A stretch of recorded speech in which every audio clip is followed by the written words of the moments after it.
प्रशांत, जय बिहार, जय जनसुराज। आज की जो हमारी मीटिंग है, जो हमारा लाइव सत्र है, आपसे आने से पहले हमने लोगों से बातचीत की, जहां पर लोगों ने बहुत ज़्यादा सहयोग दिखाया है और बहुत ज़्यादा प्रभावित हैं जनसुराज पद यात्रा से।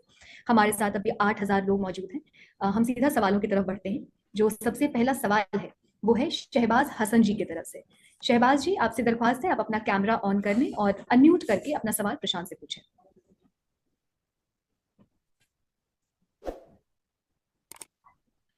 शहबाज हसन जी।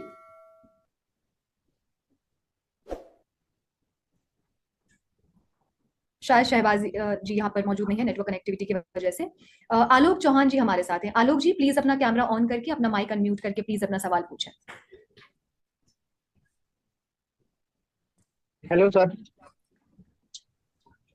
हेलो। बोलिए जी। आलोक जी। हेलो, दिख रहे हो आप? नमस्ते सर। नमस्कार सर।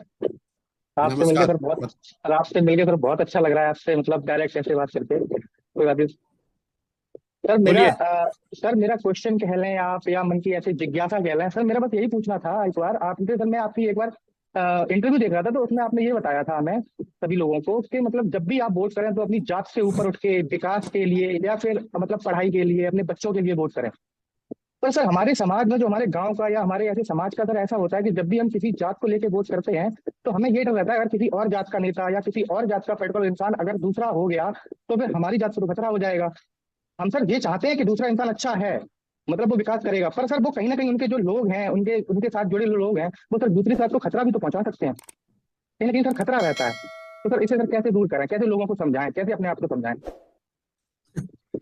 दूसरे जाति का आदमी जीत जाएगा तो आपको खतरा हो जाएगा, ऐसा आप कह नहीं रहे सर हैं? नहीं, खतरा वाली बात नहीं है सर, मतलब छोटे स्तर पर सर, कहीं ना कहीं मतलब अगर मान नहीं लो नहीं, सर जात जो की ही बात। बात तो ठीक है, लेकिन हाँ आपके जाति का नेता जीत गया है तो कौन सा आपका भला हो रहा है कि दूसरे जाति का जीत देखो। जाएगा तो भला हो, अभला हो जाएगा? देखिए, ये तो लोगों का भ्रम है कि हमारी जाति का नेता जीतेगा तो मेरा या मेरे परिवार, मेरे समाज का भला होगा। अगर ऐसा होता तो बिहार में पिछले 40-50 सालों में करीब करीब हर जाति के लोग मुख्यमंत्री बने हैं। आप सिर्फ जाति के नजरिए से देख लीजिए। सबसे लंबे समय से अभी नीतीश कुमार जी मुख्यमंत्री हैं, 18 साल हो गए। तो क्या आप कह सकते हैं कि जो उनके जाति के लोग हैं, जो कुर्मी समाज के लोग हैं, जो धानुक समाज के लोग हैं, या जिन अति पिछड़ों के बल पर नीतीश कुमार जी इतने लंबे समय तक महादलित के वोट पर जिनके बल पे वो मुख्यमंत्री हैं, क्या उन समाज के लोगों का, उनके बच्चों का भला हो गया? अगर आप आंकड़ों को उठाकर देखेंगे तो सबसे ज्यादा गरीबी से पलायन करने वाले लोग तो वही लोग हैं जो उनको वोट कर रहे हैं, चाहे वो महादलित समाज के हों, अति पिछड़े समाज के हों, कुर्मी धानुक समाज के हों। मांझी जी 1 साल तक मुख्यमंत्री थे, तो क्या बिहार में मुसहरों की समस्या सुधर गई? क्या मुसहर समाज का 10 बच्चा भी अच्छी पढ़ाई मिली, ऐसा दावा कर सकता है? लालू जी, उनका परिवार करीब करीब 15 साल तक सत्ता में रहा है बिहार में। सबसे ज्यादा, यादवों से भी ज्यादा वोट उनको मुसलमान देते हैं। और बिहार में दलितों के बाद सबसे ज्यादा गरीब, पिछड़े, फटेहाल बदेहाल मुसलमान है। मैं आपको ये, और आप यादवों की बात उठा लीजिए, कई लोगों को लगता है कि बिहार में यादवों का राज है। मैं आपको आंकड़ों से बता रहा हूं, पिछले 32 साल में सबसे ज्यादा राजनीतिक हत्या अगर किसी एक जाति विशेष की हुई है, उसमें यादवों का नाम आएगा। आप हमारे साथ चलिए, बिहार के यादव समाज के गांव में चलिए और देखिए कि उन गांवों की क्या स्थिति है। लालू जी ने समाज के कई वर्गों को, जिनको पिछड़ा वर्ग कहते हैं लोग, मैं अगला पिछड़ा तो नहीं समझता हूं, लेकिन जिनको समाज पिछड़ा वर्ग कहता है, 90 के दशक में उन समाज के लोगों को लालू जी ने आवाज दी। और इस बात के लिए लालू जी का सम्मान होना चाहिए। लेकिन लालू जी ने जिस समाज के बच्चों को आवाज दी, जिस समाज को आवाज दिया, उनके बच्चों को पढ़ाई की व्यवस्था नहीं कराई। लालू जी ने अति पिछड़ा पिछड़ा यादव समाज, पिछड़े समाज, दलित समाज के लिए कभी जमीन की व्यवस्था नहीं की। उनके बच्चों के लिए रोजी रोजगार, फैक्ट्री, पूंजी की व्यवस्था नहीं की। तो जब तक आप और हम ये नहीं समझेंगे, तब तक आप इसी माया जाल में फंसे रहिएगा कि नेता हमारी जाति का जीत जाएगा तो हमारा भला होगा। और ये बात सिर्फ लालू जी के लिए, कोई कुशवाहा जी के लिए, मोदी जी के लिए, नीतीश जी के लिए, मांझी जी के लिए नहीं है। मैं हमेशा कहता हूं कि ये जाति की जो राजनीति है, नेता नहीं करता है जाति की राजनीति। ये तो आपका भ्रम है। मैं रोज कैमरे पर कह रहा हूं कि लालू जी जाति की राजनीति कहां कर रहे हैं। अगर लालू जी जाति की राजनीति करते तो ये कहते कि बिहार में हर हालत में कोई यादव समाज का ही लड़का मुखिया बनेगा, सारे यादव समाज के लोग, आप लोग वोट हम लोग को, लालटेन को दीजिए। लालू जी ये कहां कह रहे हैं? लालू जी ये कह रहे हैं कि हर हाल में मेरा लड़का राज्य का मुखिया बनेगा, सारे यादव समाज लोग, आप लोग हमको वोट दीजिए। ये जाति की राजनीति कहाँ हुई? ये तो बच्चे की राजनीति हुई, ये तो अपने परिवार की राजनीति हुई, अपने स्वार्थ की राजनीति हुई। जाति में तो आप और हम उलझे हैं। कोई मिश्रा जी हैं, कोई कुशवाहा जी हैं, कोई मांझी जी हैं, कोई पासवान जी हैं।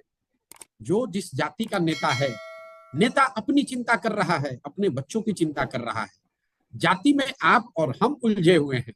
नेता जाति की चिंता नहीं कर रहा है, नेता अपने बच्चों की चिंता कर रहा है। तो मैं जनसुराज में इतना ही बता रहा हूं कि भाई, अगर लालू जी को अपने बच्चों की चिंता है, पासवान जी को अपने बच्चों की चिंता है, मांझी जी को अपने बच्चों की चिंता है, तो मेरे भाई एक बार तुम भी अपने बच्चों की चिंता कर लो।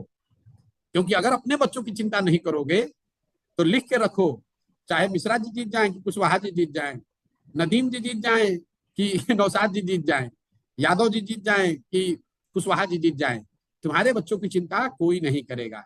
नेता का बच्चा इसी गरीब बिहार में हेलीकॉप्टर पर चल रहा है, और जनता का बच्चा जो है उसके पैर में हवाई चप्पल भी नसीब नहीं है। नेता का लड़का 10वां नहीं पास किया है, वो बिहार का राजा है। आपका बच्चा मैट्रिक कर लिया, बीए कर लिया, एमए कर लिया, उसको चपरासी का भी नौकरी नहीं मिल रहा है। तो और इसमें कहीं कोई गलती नहीं है, हर व्यक्ति को अपने बच्चों की चिंता होनी चाहिए। तो जनसुराज अभियान में आपको यही बता रहे हैं कि भाई मेरे, आपने जाति पर वोट दिया, आपने विचारधारा पर वोट दिया, आपने दल पर वोट दिया, आपने नेता का चेहरा देखकर वोट दिया, आपने मोदी को हराने के लिए लालटेन को जलाया, लालटेन को रोकने के लिए मोदी का कमल खिलाया। एक बार प्रशांत किशोर की बात मानो, एक बार अपने बच्चों का चेहरा खिले, अपने बच्चों का जीवन सुधरे, इसलिए अपने बच्चों का चेहरा देखकर वोट दो। और अगर दोगे तो चाहे यादव को दो या मुसलमान को दो, दलित को दो कि ब्राह्मण को दो, आपके बच्चों का जीवन सुधरेगा ही सुधरेगा। क्योंकि जो बात मैं बता रहा हूं, लोकतंत्र में आप वोट किसको देते हैं इसका कोई महत्व नहीं है, वोट किस बात के लिए देते हैं इस बात का महत्व है। अगर वोट आपने 5 किलो अनाज के लिए दिया है, तो अति पिछड़ा मोदी जी को दिया है, तो भी बिहार में कितना भी भ्रष्टाचार है, 1 किलो चोरी करके 4 किलो अनाज मिल रहा है। जिस दिन बिहार के लोगों ने अपहरण रंगदारी के खिलाफ नीतीश को वोट दिया, तो चाहे बिहार में जितना बदतर स्थिति हो, अपहरण का उद्योग रुक गया। जिस दिन बिहार के लोगों ने बिजली के लिए वोट दिया, तो इसी नीतीश कुमार के बदहाल बिहार में और कुछ हो या ना हो, घर घर बिजली आ गई है।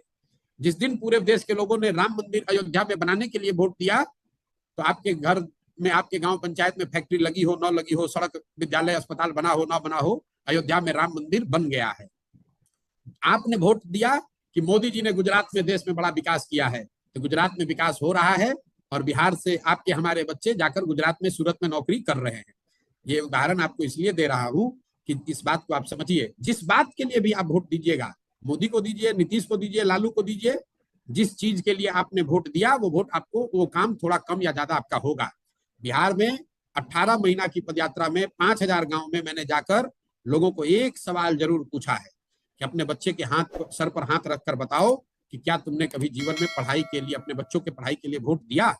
आज तक 5000 गांव में किसी एक व्यक्ति की भी हिम्मत नहीं पड़ी जिसने ये कहा हो कि मैंने पढ़ाई के लिए वोट दिया। तो भाई, जिस चीज के लिए वोट दिया वो मिल रहा है, और जिस चीज के लिए वोट नहीं